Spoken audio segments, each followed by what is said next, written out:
Kita beralih ke informasi lain pemirsa, Roy Suryo dan Dr. Tifa mengaku mendapat ancaman pembunuhan menjelang persidangan terkait polemik ijazah Jokowi. Roy dan Tifa juga mengaku mendapat berbagai bentuk intimidasi. Orang saya bilang borgolai saya semua polisi saya bilang memang benar. Kalian mau bunuh Roy Suryo sama Dr. Tifa saya bilang. Semua lain kok.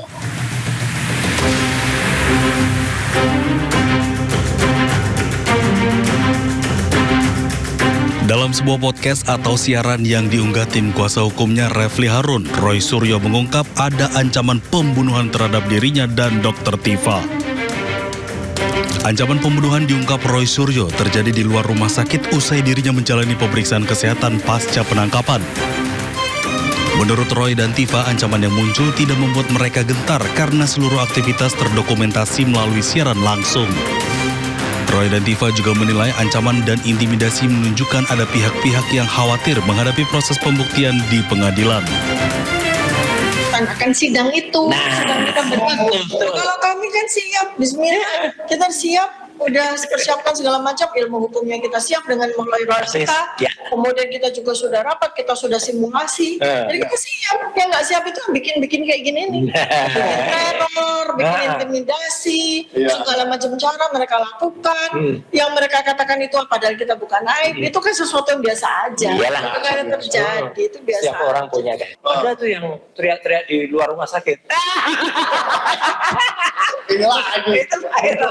Berani banget. Emang berani saya karena benar. Katanya mereka juga berani ngapa-ngapain ya. Orang saya bilang borgolai saya semua polisi saya bilang memang benar. Kalian mau bunuh Roy Suryo sama Dr. Tifa saya bilang. Semua lain kok.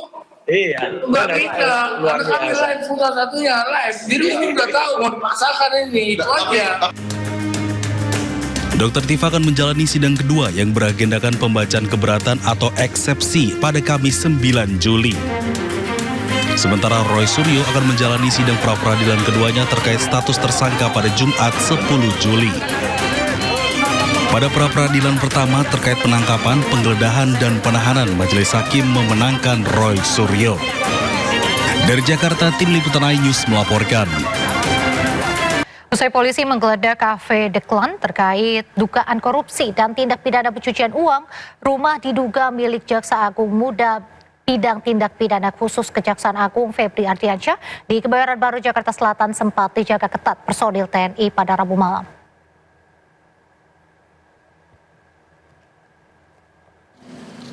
Sejumlah personil TNI berjaga-jaga di depan gerbang rumah mewah diduga milik Jampitsus Febri Ardiansyah. Sebelumnya, tim penyidik melakukan penggeledahan di The Klan Signature Cafe dan sebuah money changer di Cipete, Jakarta Selatan.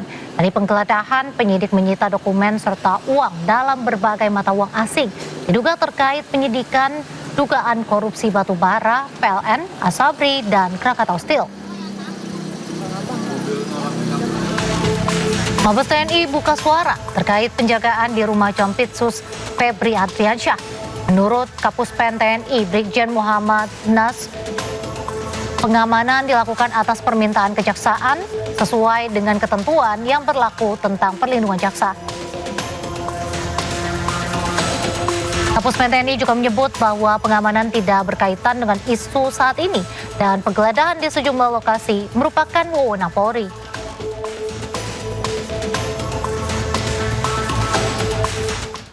Kabid Humas Polda Metro Jaya Kombes Pol Budi Hermanto menyatakan telah menyita sejumlah berangkas dan dokumen saat penggeledahan. Budi menjelaskan terkait pengamanan saat penggeledahan untuk menghindari gangguan yang menghambat penyelidikan. Ditemukan ada berangkas termasuk beberapa koper, tapi ini juga ada dokumen. Kita juga nanti akan memastikan kembali apakah duit ini berada di dalam berangkas ataupun di dalam beberapa dokumen. Pak, ini kan juga cukup banyak begitu ya, ada dari Brimob yang turut berjaga dan memang ini nampaknya mendapatkan perhatian dari masyarakat yang melintas di kawasan ini. Mengapa, Pak? Ya, kami melaksanakan ini sesuai dengan standar operation prosedur untuk terhadap adanya gangguan-gangguan. Kalau adanya gangguan-gangguan ataupun pihak-pihak yang mencoba menghalangi menghambat proses penggeledahan. Proses penggeledahan ini bagian dari proses penyidikan. Dan kami sampaikan bahwa ada suatu ketentuan perundang-undangan di pasal 21 Undang-Undang Tindak Pidana Korupsi bahwa orang yang menghalang-halangi dapat dipidana melalui proses tersebut. Sidang lanjutan kasus ijazah Jokowi kembali digelar di Pengadilan Negeri Jakarta Timur. Sidang beragendakan pembacaan keberatan atau eksepsi dari kubu Dr. Tifa. Sidang dimulai sekitar pukul 9 waktu Indonesia Barat. Sidang beragendakan penyampaian keberatan atau eksepsi dari pihak kuasa hukum terdakwa Dr. Tifa terkait kasus dugaan fitnah dan pencemaran nama baik atas ijazah Jokowi. Dalam eksepsinya, kuasa hukum Dr. Tifa menyatakan dakwaan yang dibacakan jaksa pada sidang sebelumnya tidak berdasar. Kuasa hukum Tifa menilai harusnya jaksa menuntut terdakwa berdasarkan alasan yang jelas.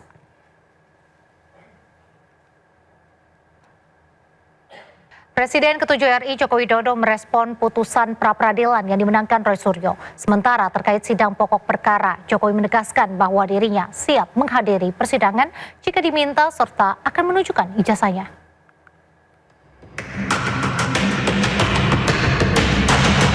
Pengadilan Negeri Jakarta Selatan menerima sebagian gugatan pra-peradilan Roy Suryo terkait penggeledahan, penangkapan, dan penahanan Roy Suryo dalam kasus fitnah ijazah Jokowi.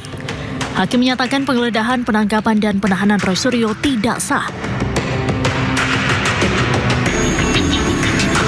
Menanggapi hal itu, Jokowi mengaku terkait kasus yang melibatkan Roy Suryo dan Dr. Tifa, Jokowi akan menghormati proses hukum yang berlaku jika dirinya dipanggil oleh majelis hakim.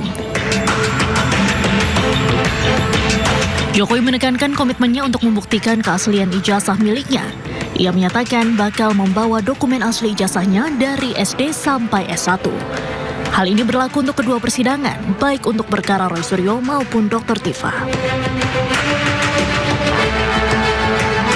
Kita harus menghormati proses hukum yang ada dan mekanisme hukum yang ada. Kalau saya diundang oleh Yang Mulia Majelis Hakim untuk hadir di forum persidangan, ya saya akan hadir.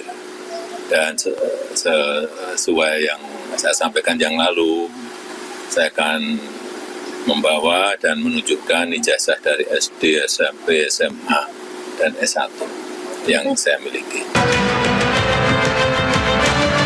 Diketahui babak baru kasus fitnah ijazah Jokowi kini tengah bergulir di meja hijau. Terdakwa Dr. Tifa telah menjalani sidang perdana di Pengadilan Negeri Jakarta Timur pada 2 Juli lalu. Sementara itu, berkas perkara terdakwa Roy Suryo masih menunggu jadwal persidangan resmi lantaran Roy sempat mengajukan gugatan pra-peradilan. Tim Liputan News melaporkan. Pemirsa, Indonesia mencetak sejarah baru di sektor energi. Dengan memanfaatkan potensi sumber daya alam, Indonesia berhasil mengimplementasi energi baru terbarukan, yakni biodiesel 50% dengan campuran minyak sawit atau B50. Presiden Prabowo Subianto resmi meluncurkan BBM jenis B50 atau biodiesel campuran minyak sawit 50%. Implementasi B50 ini merupakan keberlanjutan inovasi B40 yang berbasis komoditas kelapa sawit. Presiden menegaskan hadirnya B50 bisa mengurangi ketergantungan impor solar yang selama ini dilakukan. Selain itu, B50 merupakan langkah strategis pemerintah dalam mewujudkan ketahanan energi yang berasal dari komoditas unggulan dalam negeri. Presiden berharap B50 menjadi kekuatan ketahanan energi dalam negeri secara mandiri agar upaya impor bahan bakar terutama solar bisa dihentikan. Selain itu, dengan pemanfaatan B50 berbasis kelapa sawit diharapkan berdampak besar terhadap keberlangsungan produktivitas dan kesejahteraan petani sawit di seluruh daerah.